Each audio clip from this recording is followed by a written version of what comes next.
من سيئات أعمالنا من يهده الله فلا مضل له ومن يضلله فلا هادي له ونشهد أن سيدنا وسندنا وحبيبنا وحبيب طبيبنا وطبيب قلوبنا ومولانا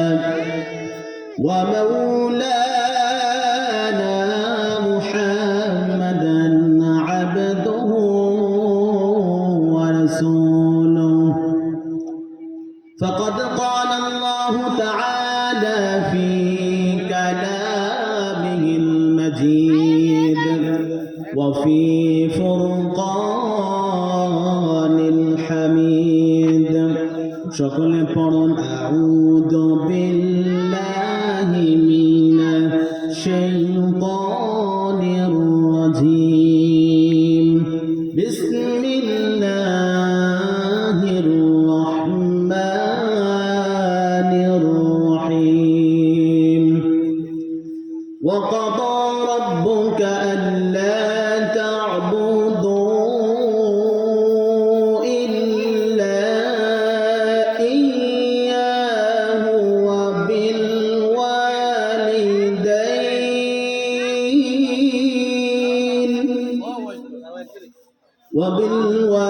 وبالوالدين إحسانا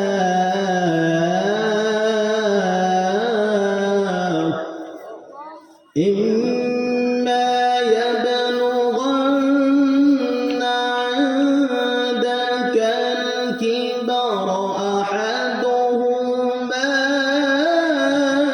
أو كلاهما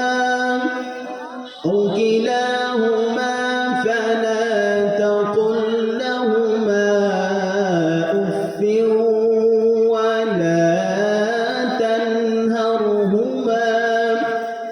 ولا تنهرهما وقل لهما قولا كريما صدق الله مولانا العظيم وصدق رسوله النبي الكريم ونحن على ذلك من الشاهدين والشاكرين والحمد لله رب العالمين মহান আল্লাহ রাব্বুল আলামিনের দরবারে লাখ কোটি শুকর যে মহান রব্বুল আলামিন আমাদেরকে সালাতুল আসর নামাজের পরে বেহেশতের বাগানে আল্লাহ সুবহানাহু ওয়া তাআলা আমাদেরকে আসবার মতন বসবার মতন তৌফিক দান করেছেন। এজন্য সেই মহান মনিবের দরবারে দিল থেকে মন থেকে মনোজার করে সকলে মিলে কালিমাতুশ শুকর আদায় করি বলে আলহামদুলিল্লাহ। সর্বোপরি শুকর ও সালাম সাইয়্যিদুল মুরসালিন ইমামুল মুরসালিন রাহমাতুল লিল আলামিন সাকি কাউসার মদিনা তাজদার আফতাব নবুয়ত ফখর মাওজুদাত হযরত মুহাম্মদুর রাসূলুল্লাহ সকলে পড়ুন সাল্লাল্লাহু আলাইহি ওয়াসাল্লামের উপর দরুদ পাঠ করলাম। প্রিয় হাজিরের সময় মাত্র 15 মিনিট মধ্যেই আমার খুতবার মধ্যে যে আয়াতটি তেলাওয়াত করেছি সেই আয়াতের সংক্ষিপ্ত তরজমা ইনশাআল্লাহ আপনাদের মাঝে বলার চেষ্টা করব। মা তৌফিক ইল্লা বিল্লাহ। আল্লাহ সুবহানাহু ওয়া তাআলা দুনিয়াতে আপনাকে আমাকে প্রেরণ করেছেন শুধুমাত্র কেবলমাত্র তার ইবাদতের জন্য। এই দুনিয়াতে আল্লাহ সুবহানাহু ওয়া তাআলা দুইটি জিনিস সৃষ্টি করেছেন, জিন এবং মানুষ। আল্লাহ রাব্বুল আলামিন বলেন, ওয়ামা খালাকতুল জিন্না ওয়াল ইনসা ইল্লা লিয়াবুদুন। আল্লাহ সুবহানাহু ওয়া তাআলা পৃথিবীতে জিন এবং মানুষকে সৃষ্টি করেছেন শুধুমাত্র তার ইবাদতের জন্য, তার গোলামির জন্য। গোলামি হবে একমাত্র আল্লাহ তাআলার, গোলামি হবে একমাত্র মালিকের আল্লাহ। আল্লাহ ছাড়া কারো গোলামি করা যাবে না। গোলামি হবে একমাত্র আল্লাহ তাআলার। আল্লাহর কাছে কোনো কিছু যদি চান, একমাত্র আল্লাহ ব্যতীত কারো কাছে চাওয়া যাবে না। আল্লাহকে বাদ দিয়া কাউকে সেজদা দেওয়া যাবে না। আল্লাহকে বাদ দিয়া কারো কাছে মাথা নত করা যাবে না। যারা করবে তারা শিরিক করলো। যে ইবাদতের মধ্যে শিরিক থাকবে, বেদাত থাকবে, সে ইবাদত আল্লাহর দরবারে গ্রহণযোগ্য হবে না। পৃথিবীতে যেরকম ভাবে আল্লাহ রাব্বুল আলামিন তার গোলামের জন্য পাঠাইছেন, আল্লাহ রাব্বুল আলামিন শুধুমাত্র তার ইবাদতের জন্য মানুষকে সৃষ্টি করছেন। গোলামি হবে একমাত্র কার? আওয়াজ দিয়ে বলেন কার? وَقَضَى رَبُّكَ أَلَّا تَعْبُدُوا إِلَّا إِيَّاهُ। গোলামি হবে একমাত্র আল্লাহ তাআলা। আল্লাহ রাব্বুল আলামিন বলেন وَقَضَى رَبُّكَ أَلَّا تَعْبُدُوا إِلَّا إِيَّاهُ وَبِالْوَالِدَيْنِ إِحْسَانًا। গোলামি করতে হবে একমাত্র আল্লাহ তাআলার। আল্লাহ তাআলার গোলামি, আল্লাহ তাআলার ইবাদত, আল্লাহ তাআলার জিকির, আল্লাহ তাআলার তাসবিহ সব কিছু হতে হবে আল্লাহর জন্য। কার জন্য? আমি যদি ইবাদত করি, নামাজ পড়ি, নামাজটা হতে হবে আল্লাহর জন্য। রোজা রাখি, রোজা হতে হবে আল্লাহর জন্য। হজ করি, হজ হতে হবে আল্লাহ তাআলার জন্য। যেরকম ভাবে আল্লাহ রাব্বুল আলামিন তার ইবাদতের পাশাপাশি, তার গোলামির পাশাপাশি একজনে দুইজনে খেদমতের কথা আল্লাহ রাব্বুল আলামিন পরের অংশে বলে দিয়েছেন। আল্লাহ তাআলার ইবাদতের পরে বান্দা কি করবে? আল্লাহ তাআলার ইবাদতের পরে, আল্লাহ তাআলার গোলামির পরে বান্দা পিতা মাতার খেদমতে লিপ্ত হয়ে যাবে। কেউ যদি আল্লাহ তাআলার ইবাদত করে আর পিতা মাতার খেদমতে লিপ্ত হয়ে যায়, রব বলে আমি আল্লাহ রাব্বুল আলামিন সন্তুষ্ট হয়ে তার জিন্দেগীর সমস্ত নেক আমলগুলো কবুল করে নেই। বলি সুবহানাল্লাহ।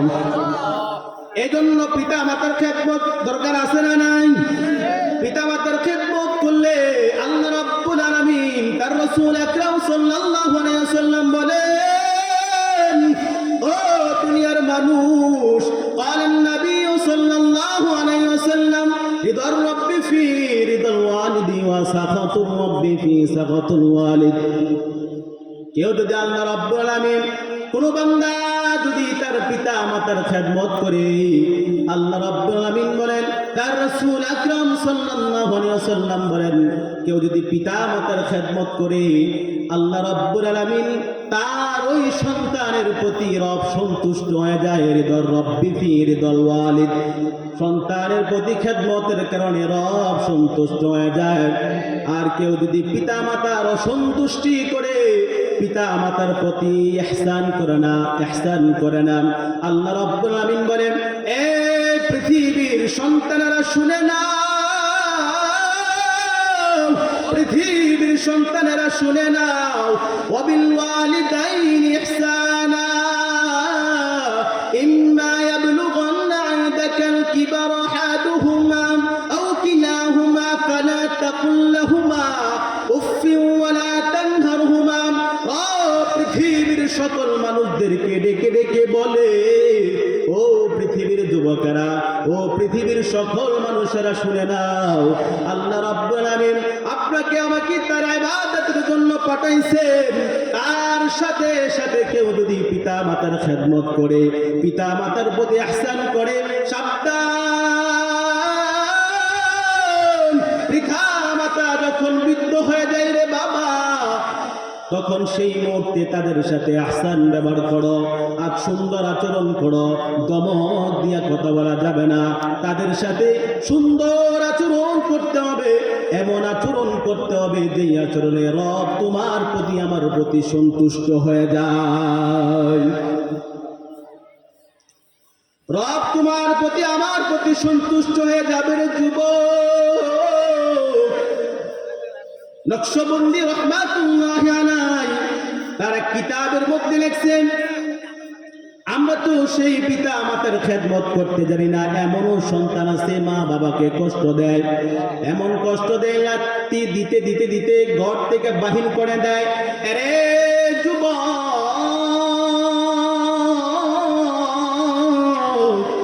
তুমি কোন মাকে তুমি লাত্তি দিয়া দমক দিয়া ঘর থেকে বাহির করে দিলা?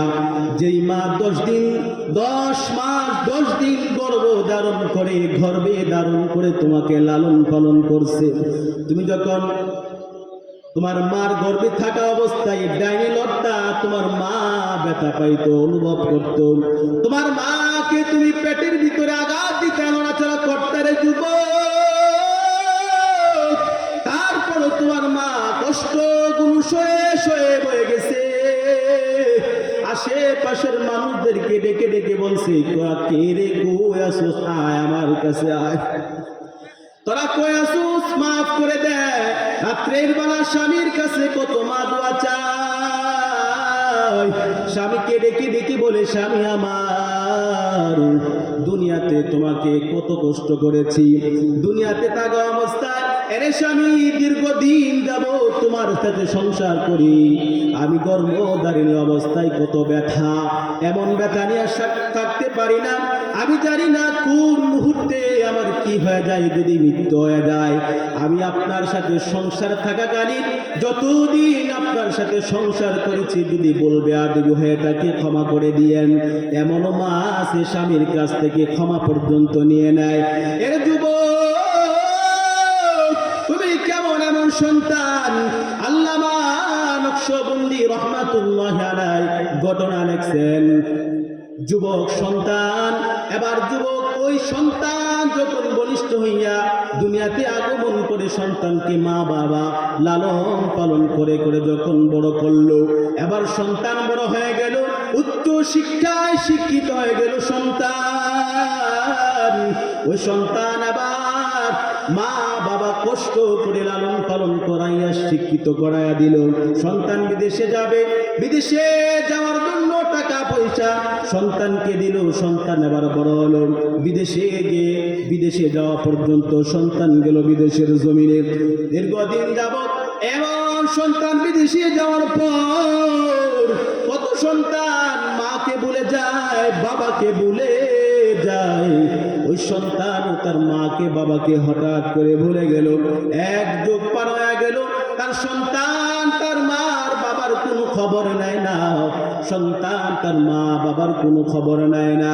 রাসূল আকরাম সাল্লাল্লাহু আলাইহি ওয়াসাল্লাম বলেন, পিতামাতা সন্তুষ্ট থাকলে তো রব তোমার প্রতি সন্তুষ্ট থাকবে। ওই যুবক সন্তান বিদেশে যাওয়ার পরে, এবার বিদেশে যাওয়ার পরে মানুষের সাথে যখন চলাফেরা করে বন্ধুত্ব হয়ে গেছে, ছেলে মেয়েদের সাথে বন্ধুত্ব। হঠাৎ করে বিদেশি মেয়েকে বিয়ে করলো। বিয়ে করার পরে এক যুগ পর্যন্ত মার বাবার কোনো খবর নাই। এদিক দিয়া মা আর বাবা দুঃখিনী দুজন কষ্ট করে চলাফেরা করে। একদিন হঠাৎ করে তার বাবা, ওই যুবকের বাবা দুনিয়া ছেড়ে বিদায় নিয়ে খবরে চলিয়া গেল।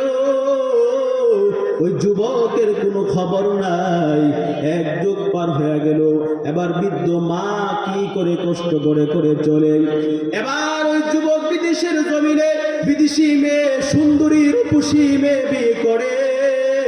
বিদেশে যখন সেটেল হয়ে গেল, একদিন, 2 দিন, 3 দিন, 1 বছর, 2 বছর এরকম ভাবে যখন পার হতে লাগলো, একদিন হঠাৎ করে এই যুবকের যৌবন ফুরিয়ে গেল। যুবকের যৌবন ফুরিয়ে আল্লাহ রাব্বুল আলামিন যৌবন কাইরা নিছে। কারণ মার বাবা দেশের ভিতরে কষ্ট করে করে তাকে লালন পালন করে, সেই মাকে আর বাবাকে কোনো খবর নেয় না। হঠাৎ করে যুবকের যৌবন শক্তি যখন কমে যায়, ওই মার বাবা দেশের মধ্যে কষ্ট করে আর সন্তান বিদেশের জমিনে ফুর্তি করে ছেলে মেয়েদেরকে নিয়ে আনন্দ করে মদ খায়, আর সুন্দরী রূপসী নারীদেরকে নিয়ে আনন্দ উল্লাস করে। এবার যৌবন যখন ফুরিয়ে গেল, তার স্ত্রী রেখে রেখে বলে, এখন থেকে থেকে তোমার সাথে আর কোনো সংসার করা যাবে না, কারণ তোমার যৌবন ফুরিয়ে গেছে, তোমার সাথে আর কোনো মজা নাই, তোমার সাথে আর কোনো সংসার নাই, তোমার সাথে আর কোনো প্রেম ভালোবাসা নাই। এবার যুবকের সব কিছু আস্তে আস্তে যখন ধ্বংস হতে লাগলো,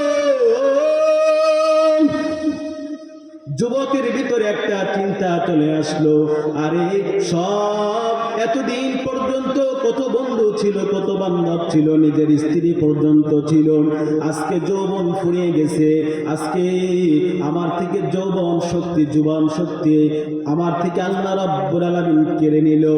আজ আমার কাছে কেউ নাই, কোনো টাকা নাই, পয়সা নাই, দুনিয়ার সব মানুষ আমাকে ত্যাগ করে দিল।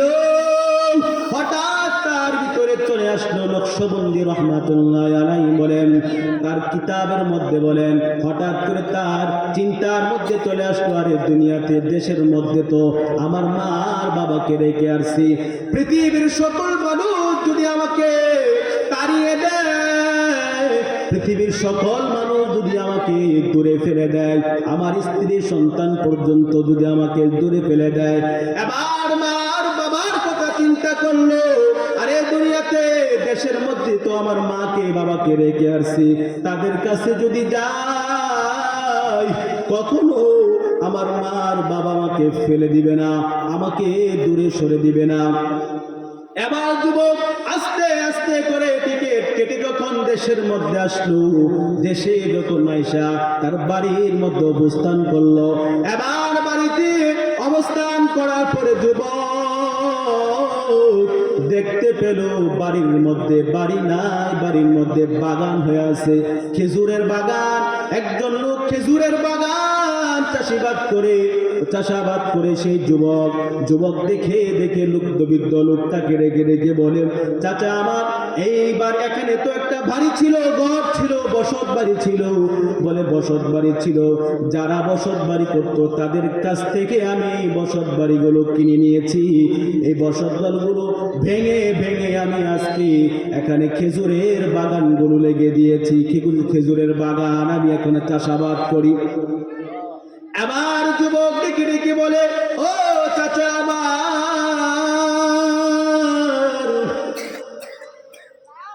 আপনি যার কাছ থেকে এই বাড়িটা খরিদ করেছেন, যার কাছ থেকে বাড়িটা কিনেছেন, এই লোকের কোনো খবর আসেনি, এই লোকের কোনো খবর আসেনি। বলে, যুবক তুমি কে, তোমাকে আমি তো চিনলাম না। এবার যুবক চুপ করে দাঁড়িয়ে আছে। এবার চাচা ওই বাগানে লোকটা ডেকে ডেকে বলে, এ যুবক,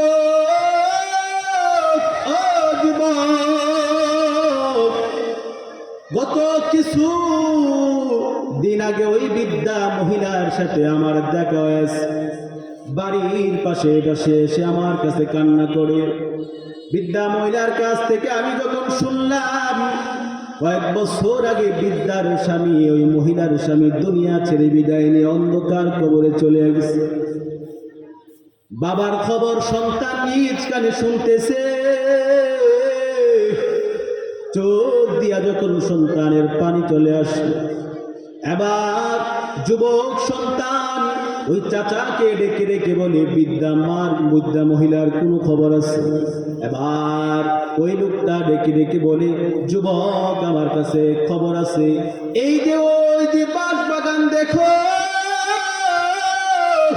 ওই বাঁশ বাগানে যাও, বাঁশ বাগানে যাইয়া ওই একজন বুড়ি মহিলা বসবাস করে, দিনের বেলায় মানুষের ঘরে ঘরে ভিক্ষা করে, দিনের বেলায় মানুষের কাছে কাছে যায়, যে যে 2 টাকা 5 টাকা 10 টাকা দেখেই পায়, ওই মা বৃদ্ধ মহিলা মানুষের কাছ থেকে ধারে ধারে ভিক্ষা করে করে জীবনটা চালায়।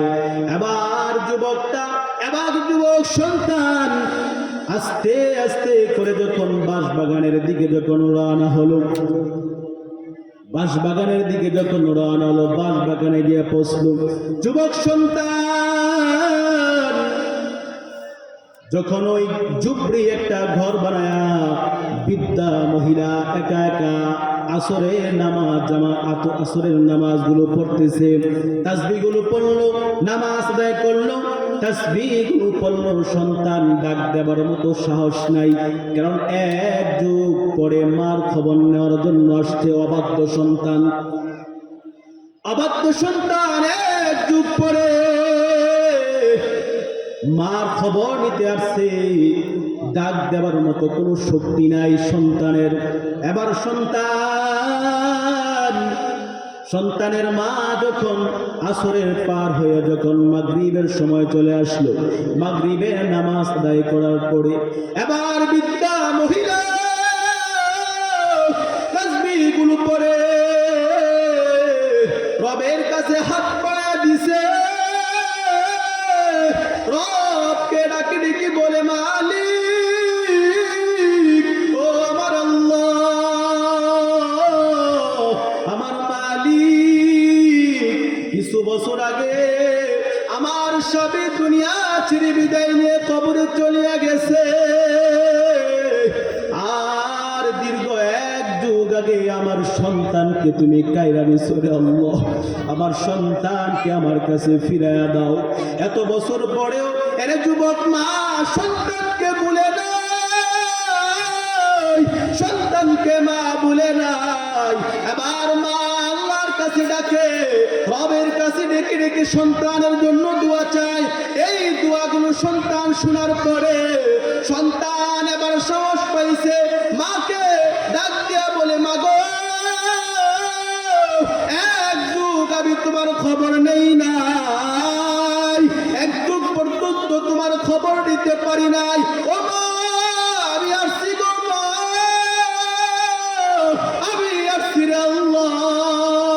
এবার মা কাঁদতে কাঁদতে চোখগুলো অন্ধ হয়ে গেছে, সন্তানকে দেখে না, সন্তানকে ডাকে, বাবা আয় আয়, ও বাবা আমার কাছে আয়। সন্তান আর মা এক যুগ পরে তাদের ভিতরে মিলন হলো, ভালোবাসা, সন্তান আর মার ভালোবাসা পেয়ে গেল।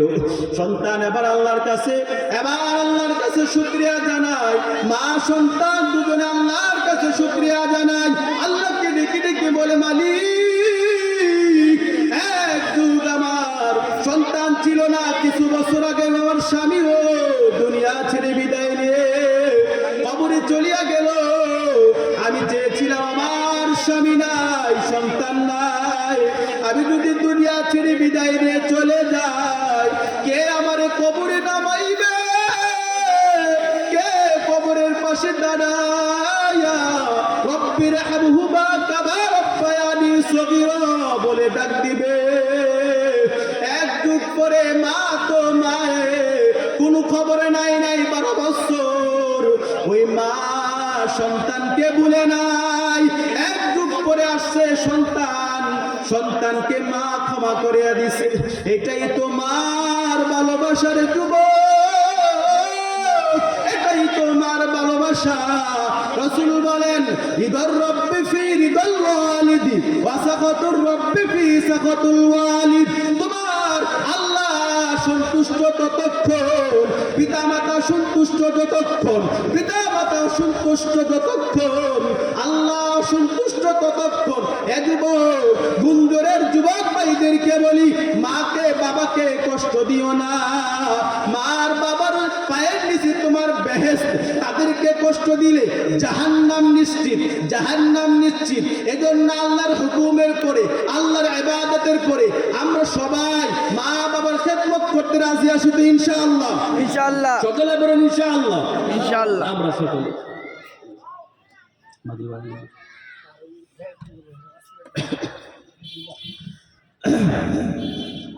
আল্লাহ রাব্বুল আলামিন যে আলোচনা করেছে, সংক্ষিপ্ত আলোচনার ভিতরে আল্লাহ রাব্বুল আলামিন, আমি যুবকদেরকে বলবো, মা আর বাবার তাদের খেদমত করব, তাদেরকে কষ্ট দেব না, তাদেরকে আঘাত দেব না। হ্যাঁ, তাদেরকে আঘাত দেব না। মা বাবা ছাড়া তোমার পৃথিবী অন্ধকার, পৃথিবী অন্ধকার। আল্লাহ রাব্বুল আলামিন আমাদেরকে আল্লাহর হুকুমের পরে ওয়াকাদা রাব্বুকা আল্লা তা'বুদু ইল্লা ইয়াহু ওয়া বিল ওয়ালিদাইনি ইহসানা, আল্লাহর ইবাদত করব, মা এবং বাবার খেদমত করব। বৃদ্ধ মা